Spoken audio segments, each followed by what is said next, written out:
Past Remembering by Lyn Denison, narrated by Jenny Walters. Chapter 1. Asha pulled her small sedan into the last parking niche in the riverside lay-by. With relief, she switched off the engine, unbuckled her seatbelt, and tried to relax her tensed muscles. She climbed from the car and crossed to the low fence that ran along the riverbank. The sun was pleasantly warm, and a gentle breeze stirred her hair.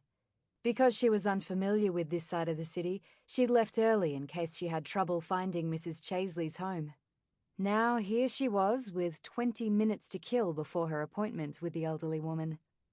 She was glad of the time to calm the flutter of nervous anticipation she always felt when she was stepping out of her comfort zone. And taking on this project for such a well-known pioneering family left her feeling ambivalent. There was the anticipatory excitement she always felt with her research, but this time there was the unaccustomed fear of failure that she wouldn't quite measure up.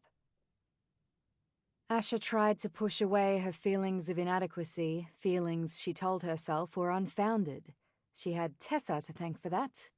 While part of her acknowledged she was being irrational blaming Tessa, she knew deep down she was the one responsible for her own feelings, her own actions.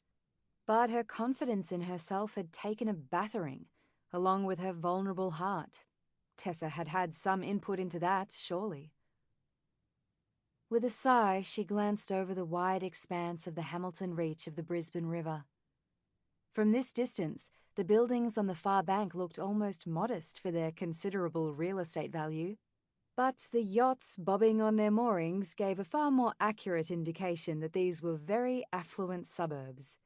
It was a lovely picture postcard area of the city, and now that developers and the city council were cleaning up the old wharves, the area had taken on a renewed and trendy outlook on life. These upmarket suburbs were a far cry from the part of Brisbane where Asha had grown up. Her stepmother and half-sister still lived in a solid working-class suburb with its mixture of older people and the influx of young families. Not so Asha's father. After divorcing her stepmother and then marrying his secretary, he had moved into a prestigious inner-city suburb to reflect his continuing business success. It wasn't that Asha begrudged her father his new life or his obvious wealth. He'd certainly worked for it. As an ex-cricketer who had played for Australia, Asha West's small sports store had expanded into a state and then a national chain. As a sportsman... Sample complete. Ready to continue?